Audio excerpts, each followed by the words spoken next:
마지막 28절까지 봅니다. 데살로니가전서 5장 333페이지 신약성경.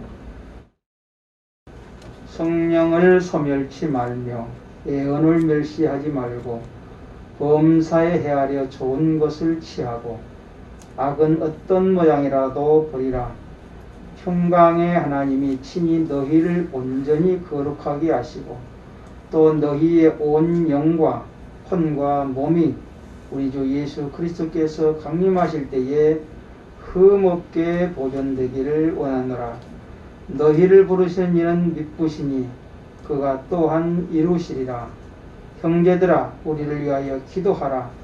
거룩하게 입맞춤으로 모든 형제에게 문안하라. 내가 주를 힘입어 너희를 명하노니 모든 형제에게 이 편지를 읽어주라. 우리 주 예수 그리스도의 은혜가 너희에게 있을지어다. 아멘. 목사님 나오셔서 하나님이 이루시리라는 제목으로 말씀 전파하시고. 요즘에 교회들 또 선교단체들이 대단히 비난을 받고 있죠.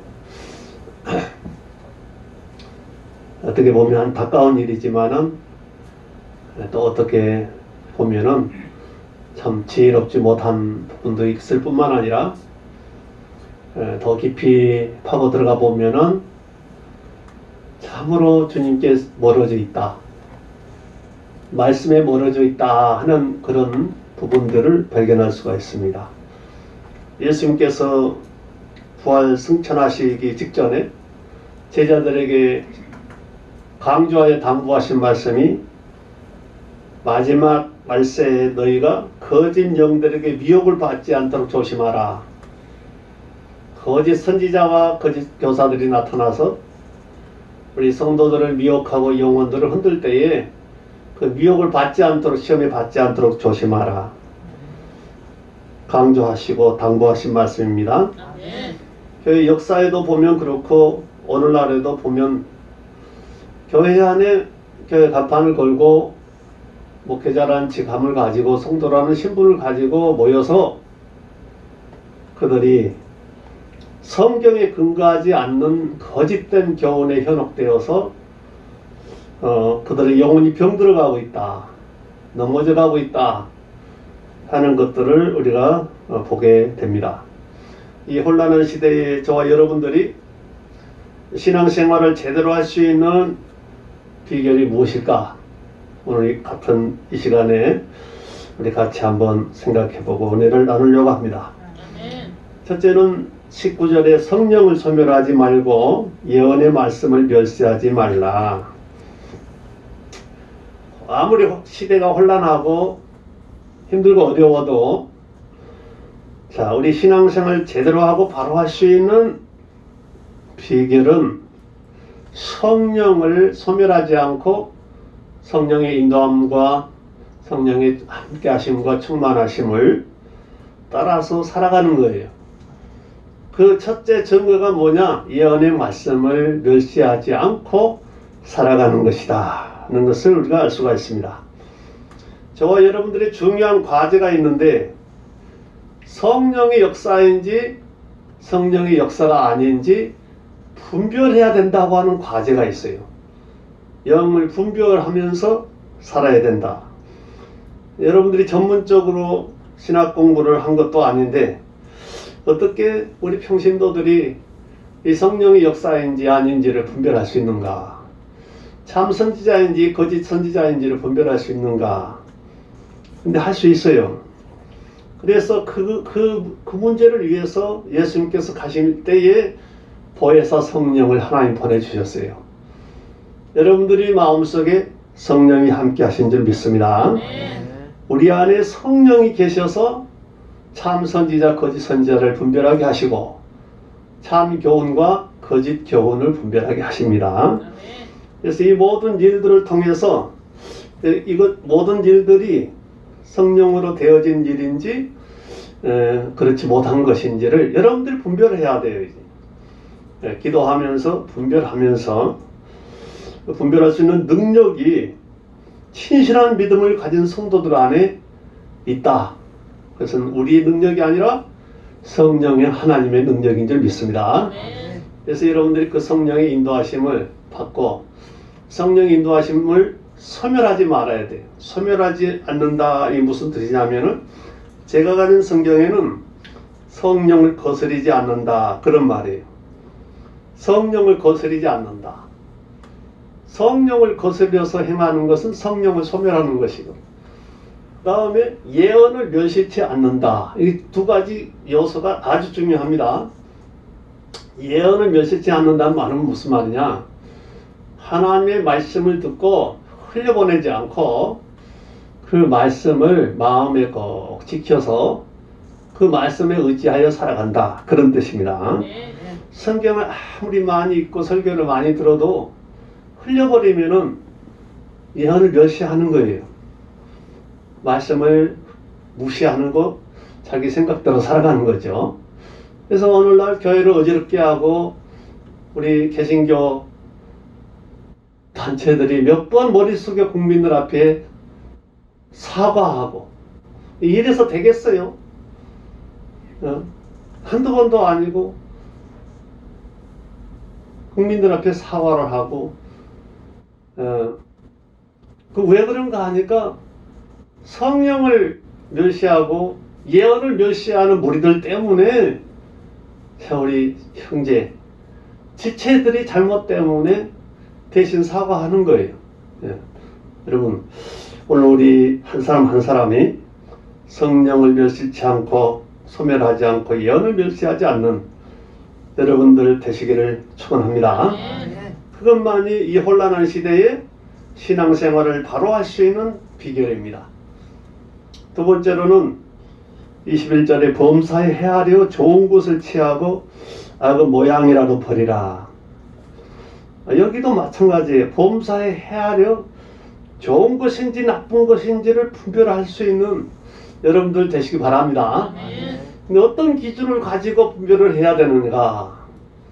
이걸 뭐 콩이니 파채니 다 분별해서 먹여줄 것이라고 생각하지 마시고 여러분 스스로가 분별할 수 있는 능력이 있기를 축원합니다.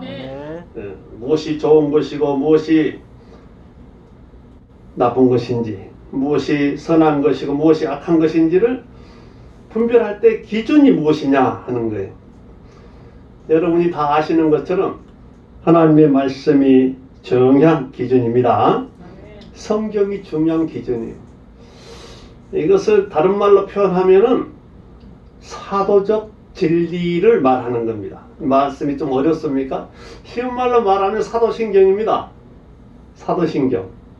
그러니까 우리가 무엇을 믿느냐면 성경을 믿는데 이 성경은 너무 내용이 방대하고 벅차니까 우리 예수님의 사도들이 예수님의 제자들이 거기 바울 사도를 포함해서 이 사도들이 그 진리를 옳게 분별해 가지고 그 시대에 성도들에게 바로 증거한 그 교훈, 그 사도들이 증거하고 믿고 따랐던 그 진리, 그리고 우리 신앙의 선배들이 그 신앙을 본받아서 믿고 따랐단 말이에요.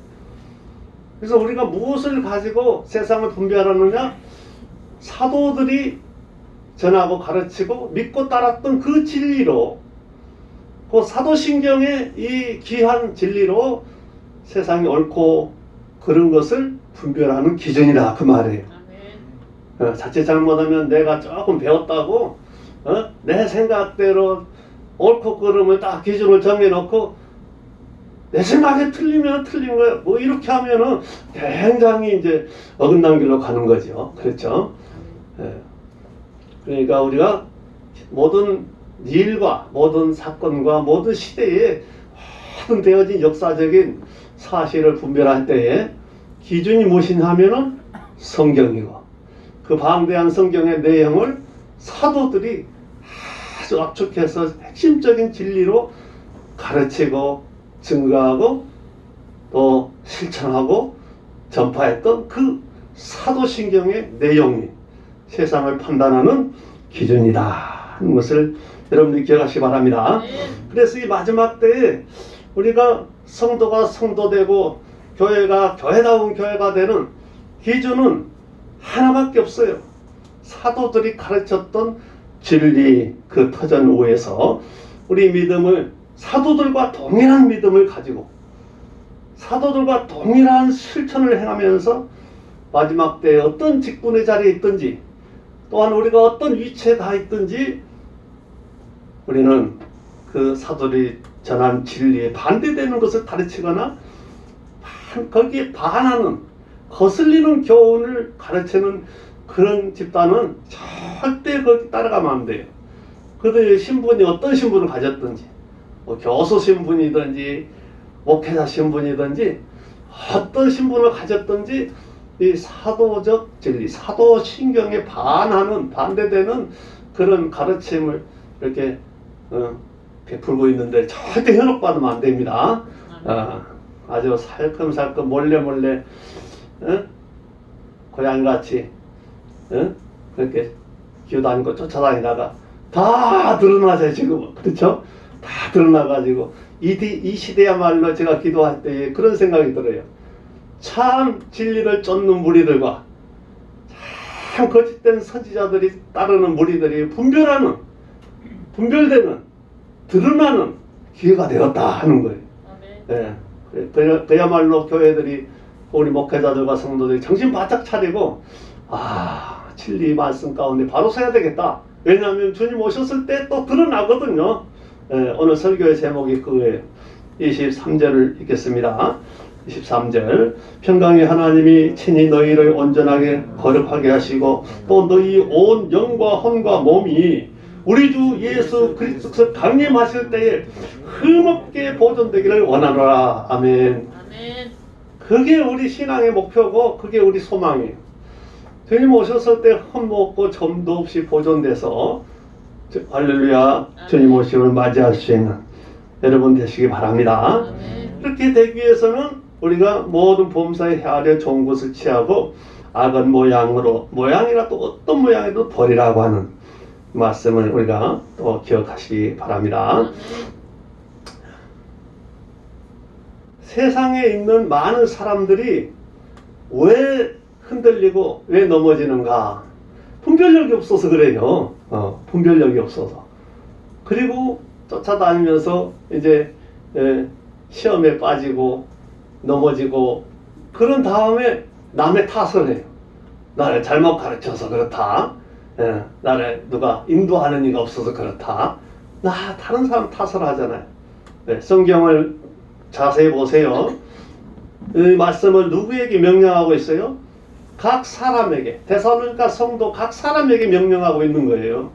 각자가 성령을 소멸하지 말고 예언을 멸시하지 말고 보험사에 헤아려 좋은 것을 취하고 악은 모양이라도 버리라. 각자가 스스로 결단하고 스스로의 신앙과 생활을 스스로가 책임지고 결단하고 나가야 돼요. 그래야 주님 강림하셨을 때 흠도 없이 점도 없이 여러분들이 주님을 맞이하게 될 줄로 믿습니다. 네. 하나님께서 저와 여러분들에게 또 우리 이 시대에 주님을 섬기는 교회와 모든 성도들에게 요구하시는 것이 무엇인가 보세요. 23절 평강의 하나님이 친히 너희를 온전히 거룩하게 하시고 온전히 거룩함을 요구하고 있어요. 온전히 거룩함을 요구하고 있습니다. 주님 오셨을 때를 위하여 우리가 어떤 모습이 돼야 되느냐? 교회와 성도들, 목회자와 성도들이 신앙생활에 하는 모습이, 살아가는 삶의 모습이 어떤 모습이 돼야 되느냐? 하나님 앞에 온전히 거룩한 모습이 돼야 된다는 거예요. 자, 온전히 거룩함이라고 하는 이 말씀을 우리가 생각할 때에 윤리적이고 도덕적이고 흠없고 깨끗하고 정결한 단정한 그런 삶을 말씀하시는구나. 맞습니다. 하지만 이 말씀 속에는 그렇게 도덕적이고 윤리적이고 또 그렇게 흠없고 깨끗하고 정결하고 단정하고 멋있는 신사숙녀 이렇게 되기를 원하는 그것만은 아니에요. 이 말씀은 물론 그런 뜻도 포함되어 있지만은 성도들이 거룩한 삶으로 거룩한 자리로 부름을 받았을 때에는 구별이라고 하는 의미예요. 하나님이 구별시켰다고 하는 의미예요. 무슨 뜻이 이해가 되시죠? 세상에서 많은 사람들과 같이 살아가는 그 가운데서 하나님이 우리를 예수 그리스도 안에서 구별시킨 줄 믿습니다. 아멘. 이 구별되었다고 하는 이 사실을 여러분들이 지켜나가라는 거예요. 주님 오실 때까지. 믿습니까? 아멘. 네, 구별된 모습으로 살아가야 돼요. 우리는 하나님이 우리를 구별하셔서 믿고 하나님이 구별하셨어요. 사람들이 구별한 것이 아니라 사람들은 뭐 여러 가지 조건을 갖다 붙여서 뭐 피부 색깔이 다르다고 그러고 뭐 키가 크고 작다고 그러고 뭐 학식이 있고 없고 인덕이 있고 없고 별것을 다 갖다 조건을 붙여가지고 사람들 구별하고 차별하지만 하나님 예수 그리스도 안에서 저와 여러분들을 구별하신 줄 믿습니다. 흠잡지 않고 구별하셨어요. 얼마나 감사해요. 만일에 하나님께서 저를 흠잡기 시작하셨다면 저는 목회자가 못됐을 거예요. 근데 하나님 예수 그리스도 안에서 우리 허물과 죄를 흠잡지 않고 다 덮어주시고 용서하여 주시고 하나님의 자녀로 하나님의 종으로 구별하신 줄 믿습니다. 그 구별됨을 지켜나가는 것이 성도예요. 네. 그래서 여러분들이 어떤 시대를 살든지 간에 저와 여러분들이 하나님 앞에 구별됐다고 하는 사실을 믿으시기 바랍니다. 그래서 그렇게 구별된 하나님의 자녀로 살아내는 것, 그렇게 살아가야 돼요. 힘들어도 그렇게 구별된 하나님의 백성으로 살아가야 돼요. 그것을 살아내야 돼요. 이것이 우리 삶의 목표가 되어야 되고 우리가 노력해야 되는 지표가 되어야 되는 것입니다. 하나님의 자녀로 구별된 사람으로, 하나님의 종으로 구별된 사람으로, 하나님의 백성으로 구별된 백성으로 살아가는 것이 우리 삶의 목표가 되어야 되는 것입니다. 왜냐하면 주님 오셨을 때 그 앞에 완전히 거룩하게 서기 위해서. 믿습니까? 다시 성경을 봅니다. 너희의 온 영과 혼과 몸이 우리 주 예수 그리스도께서 강림하실 때에 흠없게 보존되기를 원하노라. 아멘. 여기 보니까 우리의 영과 혼과 몸이 그리스도께서 강림하실 때에 흠이 없게 보존되어야 된다. 그래서 사람을 구별할 때에 영과 혼과 몸으로 이렇게 구별을 해요. 그런데 이 말씀은 그런 뜻이 아니에요. 저는 성경의 창세기에 하나님께서 우리 인류를 조상 아담을 만드실 때 흙을 빚어서 육체를 만드시고 여기 생기를 불어넣어 주시니 생명이 되셨다 그랬어요. 그래서 우리 인간은 구별하고자 하면은 육체와 영혼으로 구별되는 것입니다. 믿으시기 바랍니다. 그러나 성경에 보면은 영과 혼과 몸으로 구별하기도 하고 골수를 또 따로 골수와 여러 가지로 구별하는데 대부분이 이렇게 영과 혼과 몸과 이렇게 많이 구별하는 이런 집단에서 이단자들이 나왔어요. 그 틈새를 이렇게 많이 열어주는 거예요. 많이 구별해서 많이 분리해서 그 틈새를 열어주니까 그 속에 거짓 선지자들이 틈타고 들어오고 이단 세력들이 틈타고 들어와서 이단에 넘어지는 경우가 많이 있어요.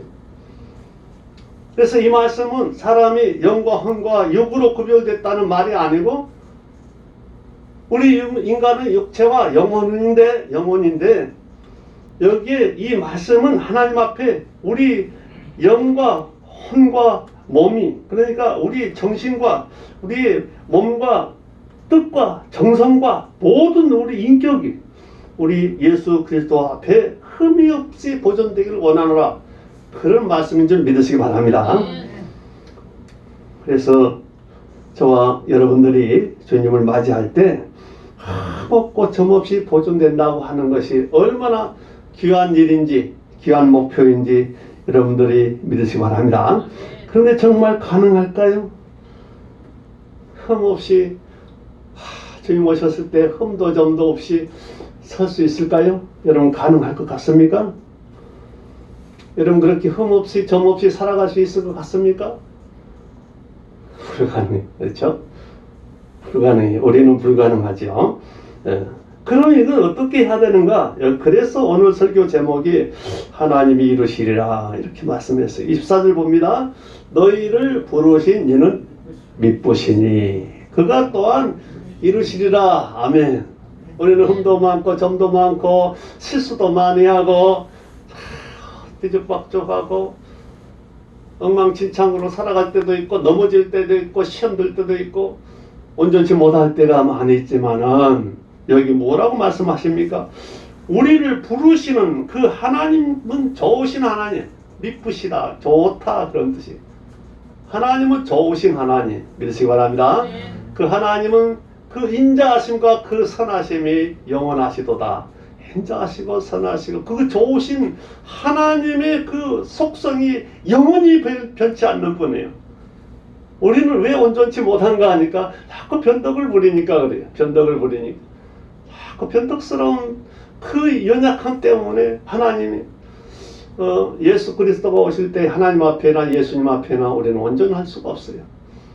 근데 우리를 부르신 그 하나님께서는 영원토록 불변하신 분, 우리를 부르실 때의 그 마음과 그 생각과 그 뜻이 영원토록 변치 않아요. 우리가 연약하여서 넘어졌을 때도, 우리가 부족하여 시험에 빠졌을 때도 우리를 구원하시는 그 하나님의 계획은 변치 않습니다. 믿으시기 바랍니다. 그래서 그 하나님께서 성령 안에서 우리를 붙드시고 변화시키고 주님 오실 때까지 온전히 흠도 없이 보존될 수 있도록 이루시리라. 작품을 마감하는 거예요. 작품을 만드시는데 그 작품을 완성시키는 거예요. 누가? 우리를 부르시는 하나님 그분이 여러분들을 주님 오셨을 때 흠도 없이 점도 없이 설 수 있도록 이루실 줄 믿습니다. 그래서 얼마나 감사해요. 그 감사의 신앙을 가지고 주님을 바라보면서 제 십자가를 붙들고 주님 앞에 살아가는 건 여러분 되시기를 바랍니다. 자, 너희를 부르시는 이는 미쁘시니. 자, 이 말씀 무슨 뜻이냐면 우리를 구원하신 분이 좋으신 하나님이다 그런 뜻이에요. 부르셨다는 것은 우리를 십자가 앞으로 부르셨고 예수님 앞으로 부르셨고 우리를 저의 자녀로 삼으셨다, 백성으로 삼으셨다 그런 뜻입니다. 그 일을 시작하셨다 그런 뜻이에요. 우리는 부모의 권면을 받든지 친구의 권면을 받든지 전도자들의 재촉을 받아가지고 이렇게 따라가서 내가 결정해서 따라가서 예수 믿기 시작한 것으로 그렇게 생각되잖아요. 근데 아니에요.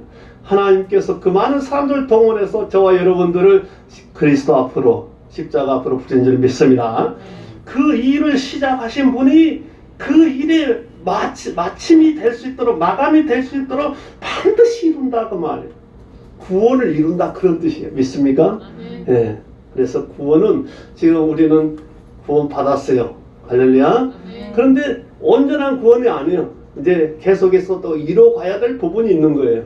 그 계속하여 이루어가는 부분을 성화라고 그래요. 성령 안에서 변화, 성령 안에서 새로워진, 이 성령 안에서 날마다 허물을 벗고 껍데기를 벗고 새살이 돋아나듯이 날마다 새로워지는 거예요. 주님 오실 때까지. 믿습니까? 그 일을 하나님이 이루실 줄 믿습니다. 우리 기도도 그래. 기도 응답을 확신. 여러분들의 기도는 반드시 이루어질 줄 믿습니다. 그 근거는 뭐예요? 무엇을 근거로 여러분들이 기도가 이루어진다고 믿습니까?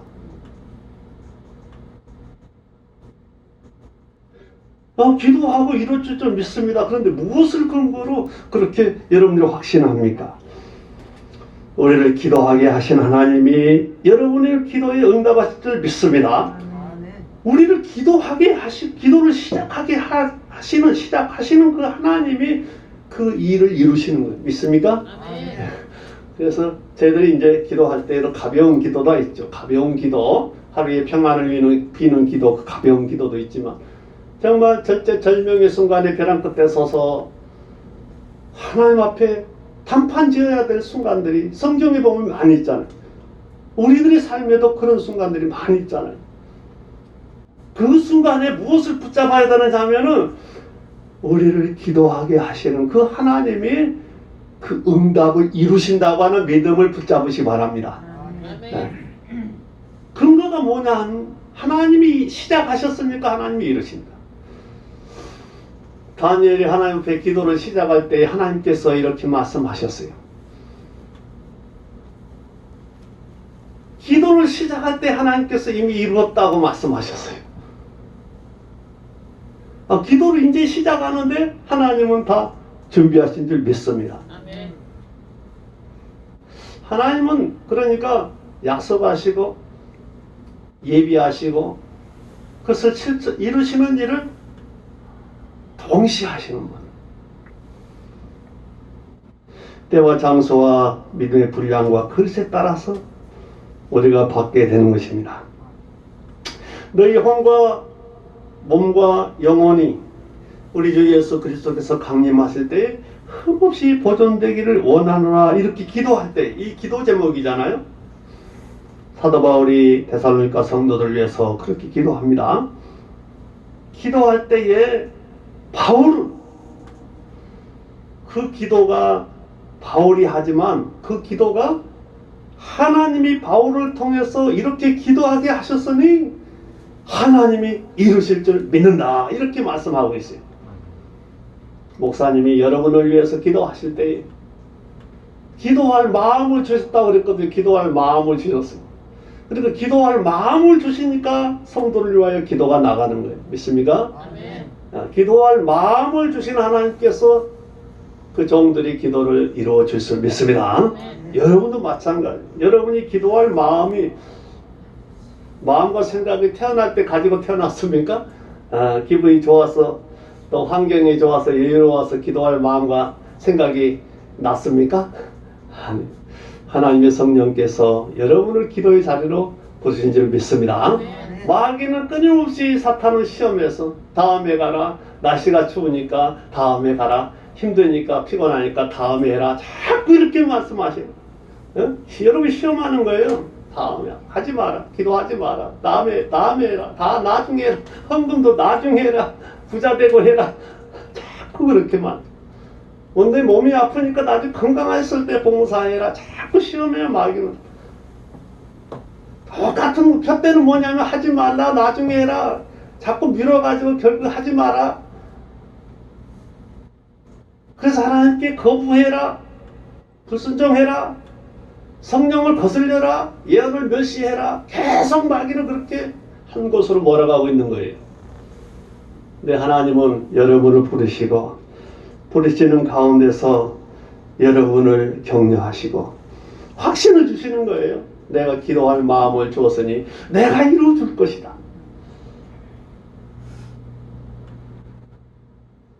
내가 봉사하고 헌신할 마음을 주었으니 내가 이루어 줄 것이다. 마음과 생각만 있으면 하나님 이루어 주시는 거예요. 믿습니까? 그래서 교회에 대한 비전이나 여러분의 삶의 인생에 대한 비전을 그것을 품고 기도할 때에 그 확신을 가져야 돼. 이런 기도를 시작하게 하신 하나님이 이루어 주신다고 하는 오늘 24절의 말씀 꼭 기억하시기 바랍니다. 그렇게 기도를 시작하게 하시고 봉사를 시작하게 하시고 그렇게 충성을 시작하게 하시는 분은 미쁘시고 좋으신 하나님이시다. 여러분을 한없이 사랑하시고 여러분을 끝없이 아끼고 사랑하시는 그 하나님께서 여러분을 위하여 여러분을 통하여 하나님의 일을 이루어 줄 줄로 믿으시기 바랍니다. 하나님께 이렇게 해서 말씀하셨어요. 민수기서 23장 19절에 하나님은 사람이 아니시니 거짓말을 하지 아니하시고. 사람은 왜 그 거짓말을 잘하는지 몰라요. 난 거짓말하는 사람은 막 얼굴에 그냥 얼굴빛이 그냥 무서운 강도 같고 그럴 줄 알았거든요. 근데 거짓말하는 사람 눈빛은 그렇지 않아요.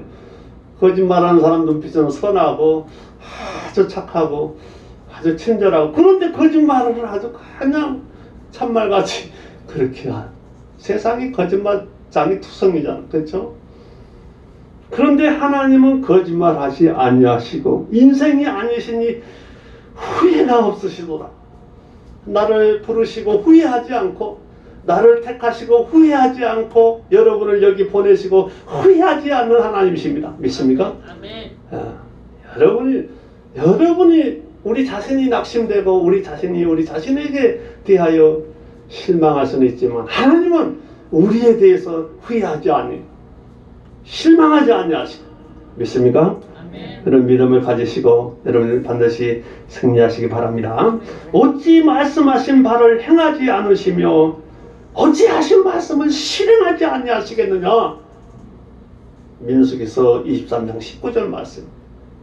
어찌 그 하나님이 말씀하신 것을 행하지 아니하시며 어찌 말씀하신 것을 실행하지 아니하시겠느냐. 사람이 말을 하고 계획을 세웠으면 실행을 해야 되잖아요. 그렇지 않아요? 실행을 해야 돼요. 실천을 해야 돼요. 기도하고 결심을 하고 결단을 내렸으면 이제 실행을 해야 돼요. 그 사람이 실행을 하지 않아요. 실행을.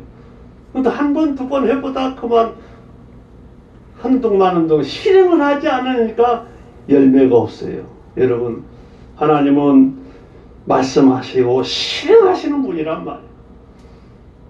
하나님은 말씀하신 것을 반드시 이루실 줄 믿습니다. 빌립보서 1장 6절에 너희 안에서 착한 일을 시작하신 그분이 그리스도 예수의 날까지 이루실 줄을 우리는 확신하노라. 우리 안에서 선한 일을 시작하고 착한 일을 시작하게 하시는 그분이 예수님이 퇴임하신 날까지 이루실 줄을 우리는 확신하노라. 우리가 노력할 필요가 없다는 말이 아니에요. 열심을 품고 주님을 섬겨야죠. 하지만 우리가 열심을 품고 주님을 섬기고 노력하고 기도하고 해야 되지만, 분명한 것은 하나님의 말씀 안에서 하나님이 그것을 이루신다고 하는 사실을 기억하시기 바랍니다. 하나님이 이루신다고 하는 그 믿음 안에서 여러분들이 열심도 내고 여러분들이 충성을 하셔야 돼요. 낙심하지 말라, 그런 말씀이에요. 지금 노력하지 말라 그런 말씀이 아니고 낙심하지 말라 그런 말씀. 왜냐하면 너희 안에서 착한 일을 시작하신 분이 이루실 줄을 확신하라. 그래서 낙심하지 말라. 누가복음 18장에 항상 기도하고 낙심하지 말지니, 낙심하지 말라. 왜냐하면 기도한 것을 이루실 줄을 믿기 때문이다. 믿습니까? 아멘. 네, 그래서 감사한 것은 우리가 기도가 좀 부족하고 우리 믿음이 부족해도 하나님이 약속하신 말씀을 붙잡고 기도할 때에 하나님께서 그 말씀하신 것을 이루신다고 하는 그 놀라운 사실을 기억하시기 바랍니다. 25절에 가서 그것을 증명을 하고 있어요. 사도 바울이 형제들아 우리를 위하여 기도하라. 믿습니까? 25절 봅니다. 형제들아 우리를 위하여 기도하라. 사도 바울이 데살로니가 성도들을 위해서 기도하는 내용이 이제까지 우리가 살펴본 본문입니다. 이제는 사도 바울이 데살로니가 성도들에게 형제들아 우리를 위하여 기도하라 하고 요청을 하고 있어요. 우리 교회도 그렇지만 데살로니가 교회도 성도들의 신앙이 그렇게 성숙된 성도들이 아니에요. 신앙이 부족하고 이제 초신자들도 있고 그런 말을 이제 뗀 아기 같은 그런 신자들도 있는데 형제들아 우리를 위하여 기도하라 이렇게 부탁하고 있어요. 우리는 저 목사님만 성도를 위해서 밥 맞추고 주야로 주당창 엎드려서 목사님이 성도들을 위해서 기도해야 된다고 생각하지만, 사도 바울도 물론 그렇게 성도들을 위해서, 에베소 교회를 위해서, 데살로니가 교회를 위해서, 빌립보 교회를 위해서 계속해서 가는 곳마다 성도를 위해서 기도했지만 이제는 형제들아 우리를 위해서 기도하라 이렇게 요청하고 있어요. 다시 말해서 믿음이 연약한 이제 곧 나온 형제들도 기도할 때에 사도 바울은 그들의 기도가 예수님의 이름으로 비는 축복이기 때문에 그래요. 그들의 믿음이 경륜이 있고 능력이 있고 근데 기도의 그 내용이 그냥 알차게 잘해서 사도 바울이 그것을 의지하고 기도 부탁한 것이 아니고 이제 막 나온 초신자라도 그들이 기도할 때 분명히 예수님의 이름을 붙들고 기도할 것이기 때문에 형제들아 우리를 위해서 기도하라 하고 요청을 하고 있는 거예요. 믿으시기 바랍니다. 그래서 우리가 믿음이 연약해도 교회 나온 지 얼마 되지 않았어도 예수님의 이름을 붙들고 누구를 위해서, 형제들을 위해서, 또 주의 복음 전도에 힘쓰고 있는 사역자들을 위해서, 목회자들을 위해서 기도할 때에 여러분의 기도가 능력이 있고 여러분의 기도가 이루어질 것을 확신하시기 바랍니다.